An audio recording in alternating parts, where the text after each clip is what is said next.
as we honor the golden arrowhead. We celebrate unity and express reverence for our dear land of Guyana.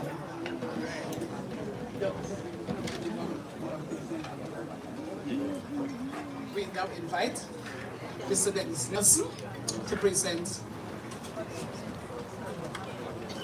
his narrative. Author. Thank you.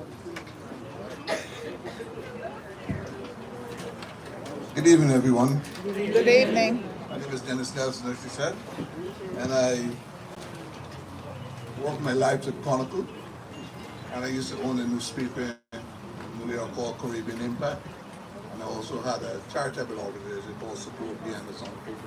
I'm here to tell you about post-independence. It's about 59 years, so I have to jump some things, and I'm not going to speak anything political. I'm just going to take achievements of Guyana.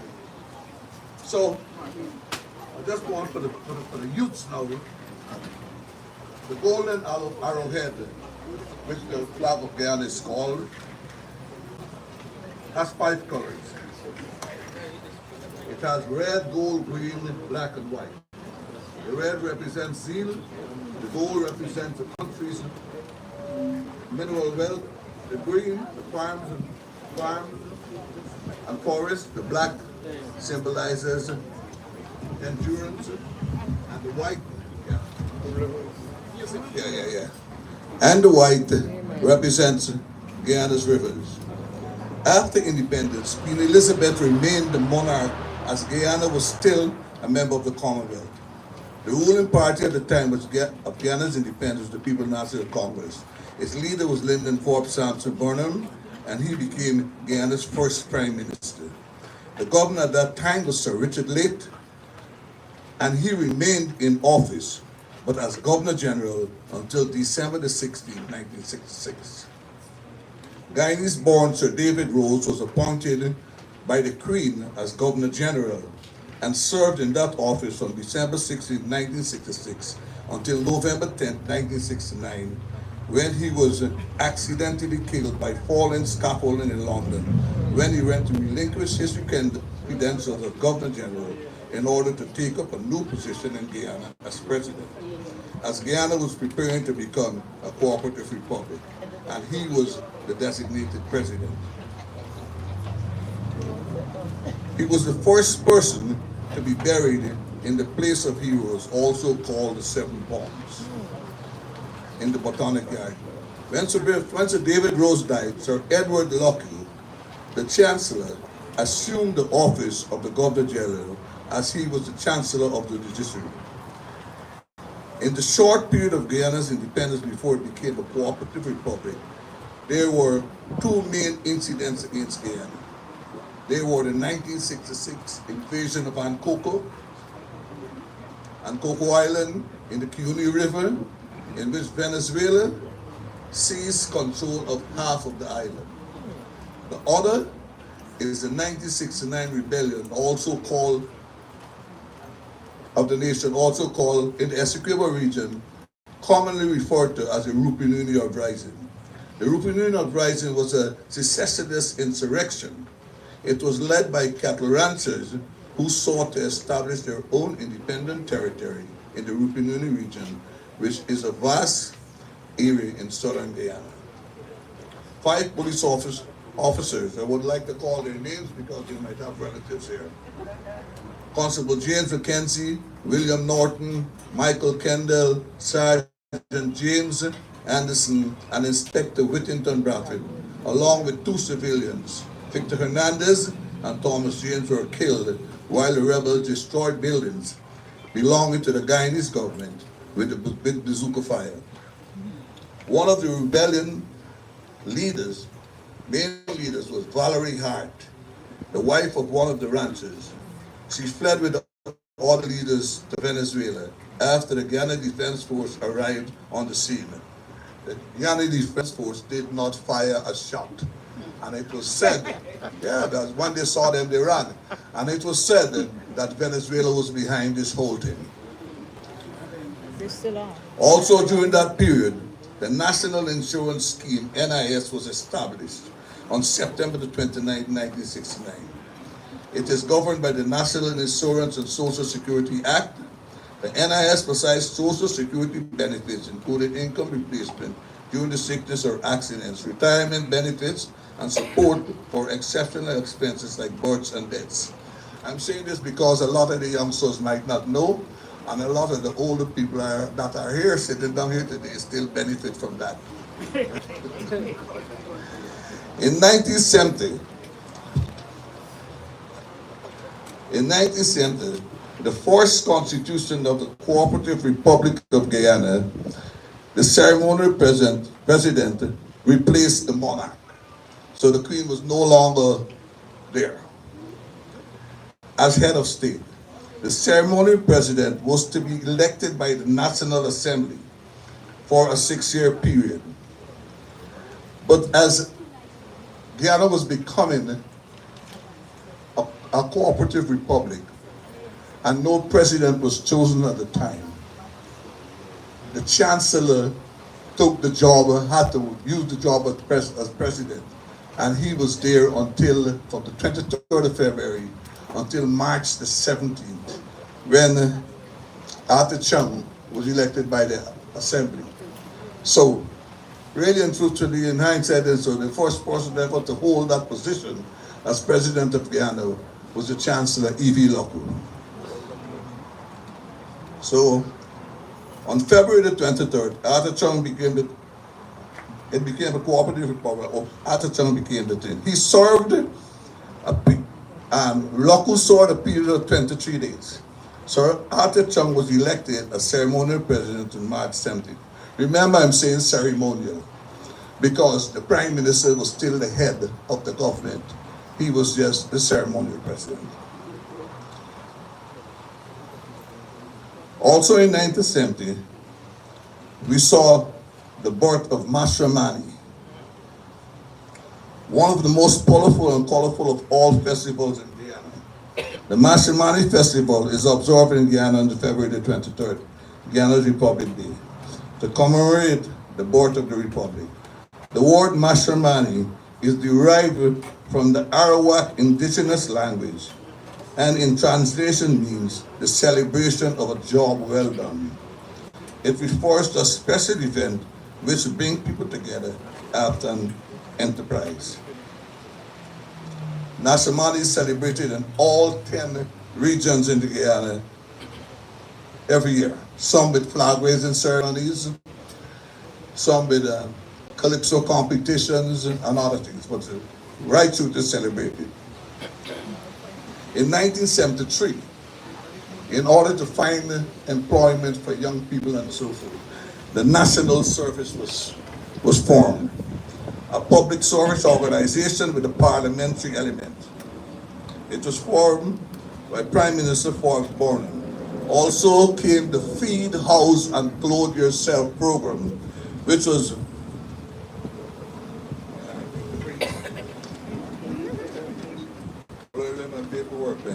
the Feed, House, and Clothe program was a development plan unveiled in the Guyana in May 8, 1973 by Kenneth King, the then Minister of Economic Development. In 1974, this was a great year for sports and so forth. Clive Hubert Lloyd was made captain of the West Indies team.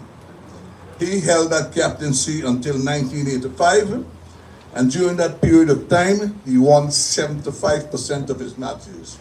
When he came out, he was the winningest captain in the world.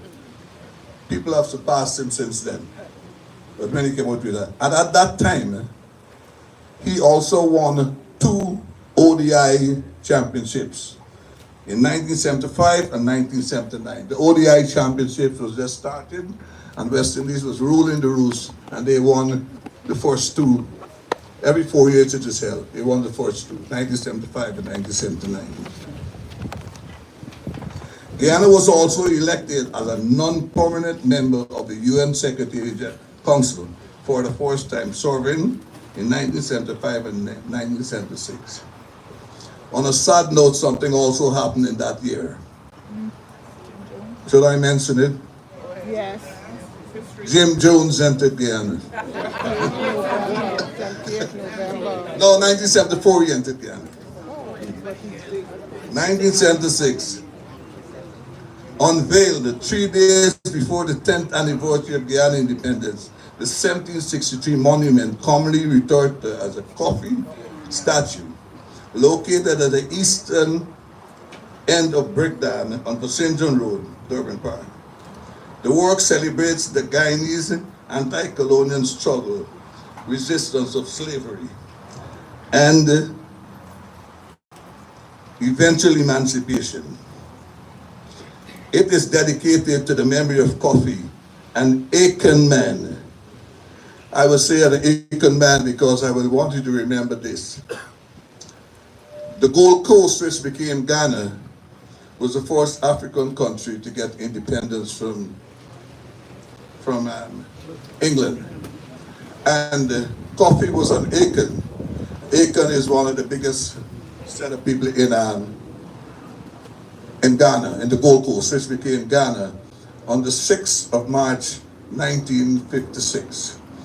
And on that day, Guyanese, the older folks would know that we used to celebrate Ghana Day because Kofi was an Akan. And a lot of us might be some of our ancestors here, right?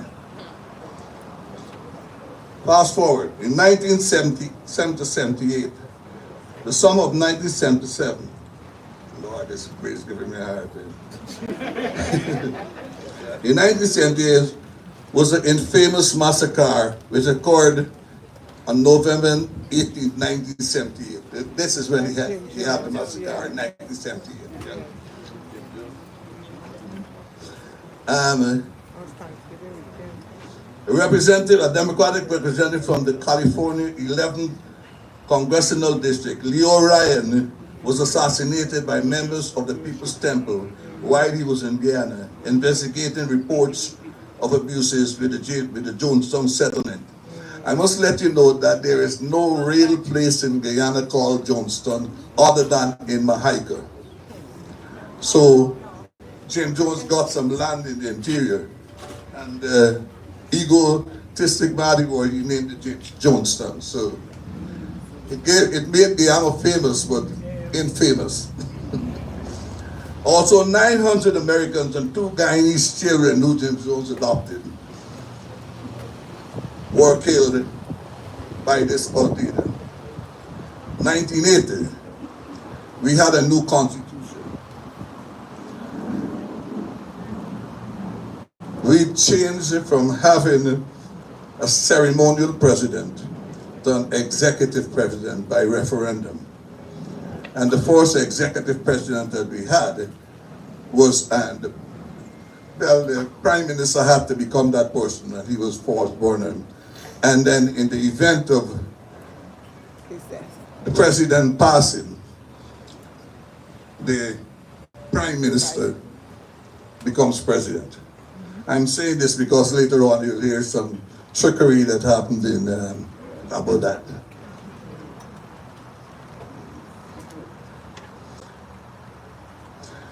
The year also saw the murder of one of Guyana's greatest scholars, Dr. Walter Rodney, the leader of the Working People Alliance Party. I have to mention that because he was a great person. In 1984, Dr. Reed, who was Burnham's prime minister at the time, resigned from politics to take up farming. And Hugh Desmond Hoyt became prime minister. In 1985, Burnham served as executive president for 4 years, 304 days. For 4 years, 304 days. After he died, Hugh Desmond Hoyt, the prime minister, became the second executive president of Guyana. President Hoyt served in that capacity from August 6, 1985 to October 9, 1992. A period of 7 years, 64 days.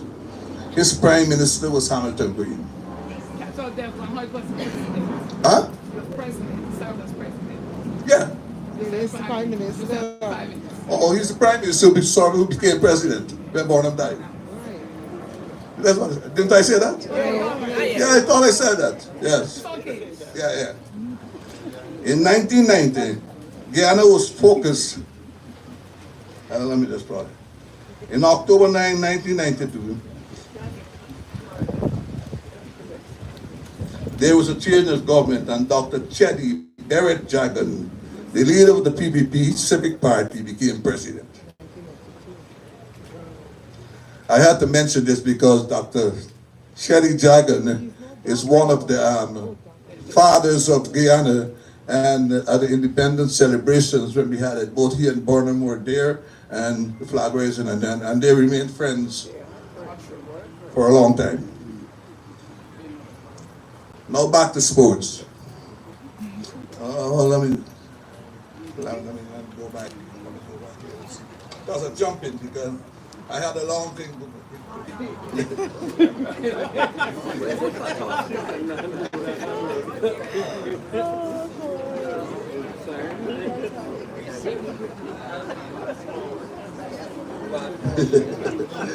Yeah.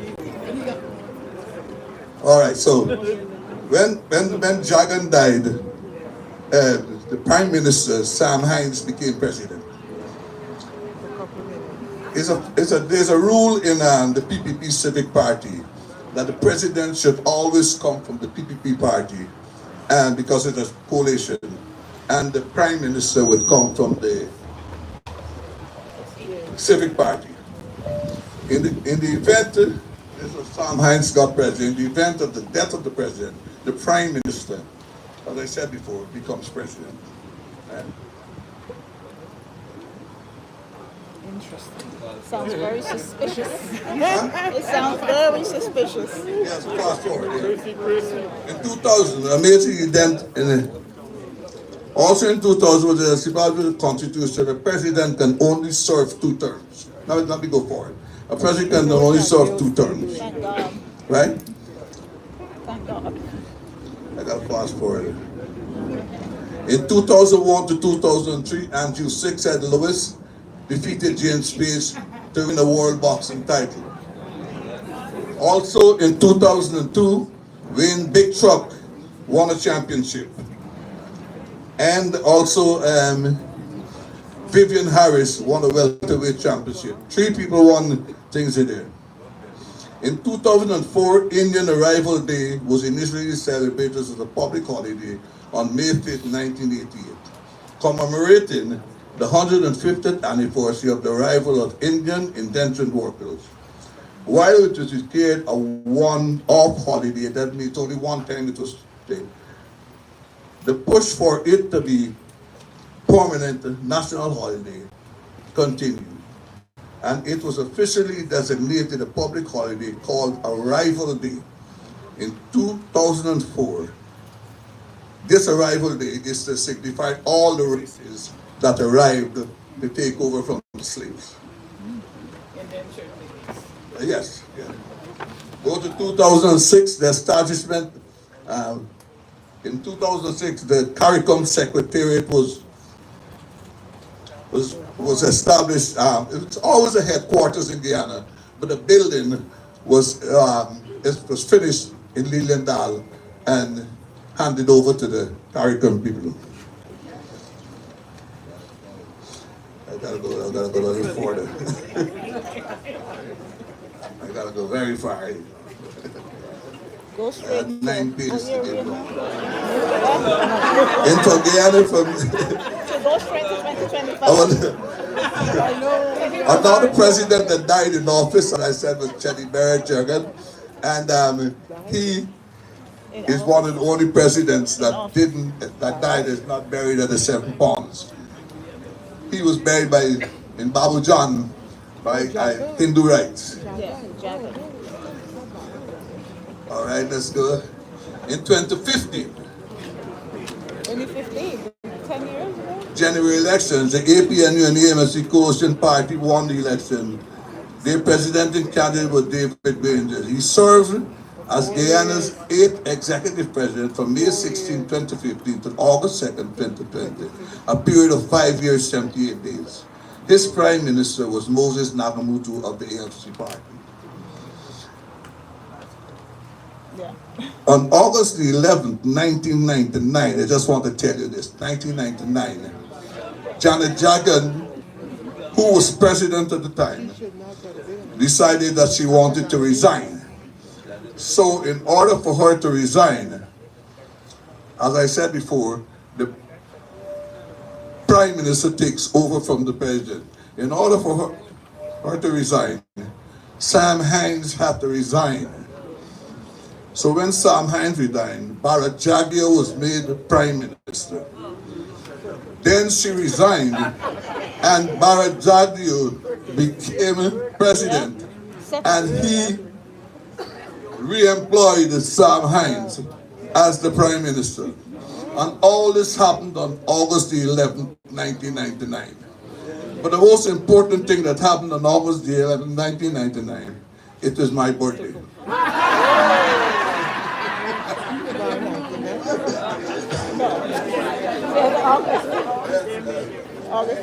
Wow.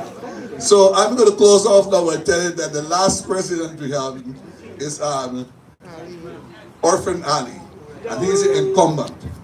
And there are elections coming up, maybe in November or something. Yes, thank and God. all I want to do is to wish them free, safe, and good elections. May the best man. Let me just go down here. You see how much pages y'all make me put up?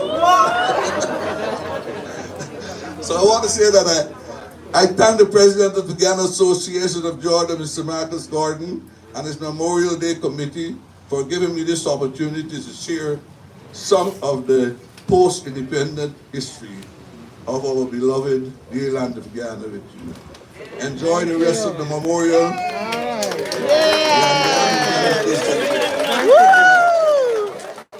That was good.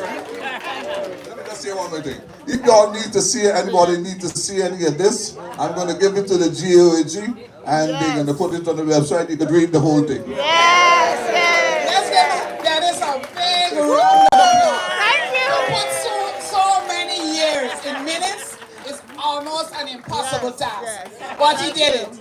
And he did the highlights, and we truly would be looking forward